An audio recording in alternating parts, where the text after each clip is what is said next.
तो ये एक छोटा सा प्रयोग है इस चीज़ को साफ साफ देख पाने के लिए कि आपके शब्दों का किस तरीके से असर पड़ता है आपके रोज़ाना जीवन के अनुभवों पर। ये प्रयोग आप अभी भी कर सकते हैं या फिर जब आप किसी भाव से गुज़र रहे हैं।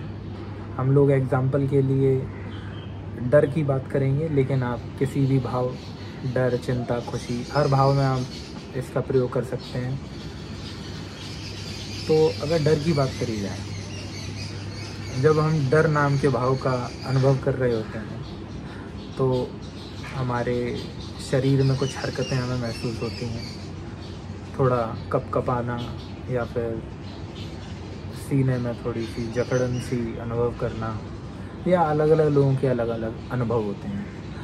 और जब वो अनुभव हम महसूस करते हैं तो फिर हम अपनी एक्सपीरियंस से और मेमोरी से हम उसको फिर एक नाम दे देते हैं कि हम अभी डर का अनुभव कर रहे हैं।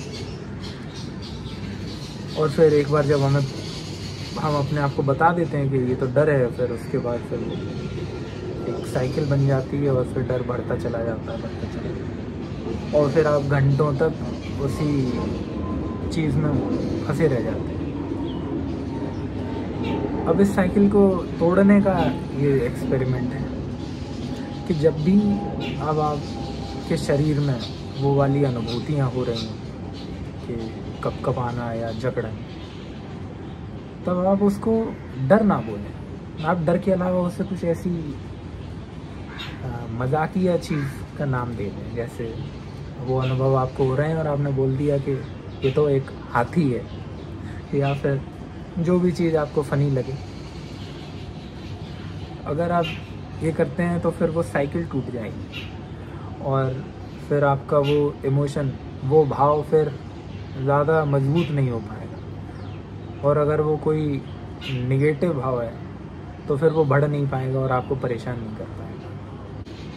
एक बात और कि अगर आप किसी मजबूत भाव से गुज़र रहे हैं, बहुत ज़्यादा डर लग रहा है या फिर शरीर में कहीं बहुत ज़्यादा दर्द है, तो फिर ये चीज़ अभी काम नहीं करेगी। अगर कोई थोड़ी बहुत मात्रा में अगर कोई भाव है, डर है, एंजाइटी है, थोड़ा बहुत, तो ये एक्सपेरिमेंट करने में थोड़ा आसानी पड़ेगी।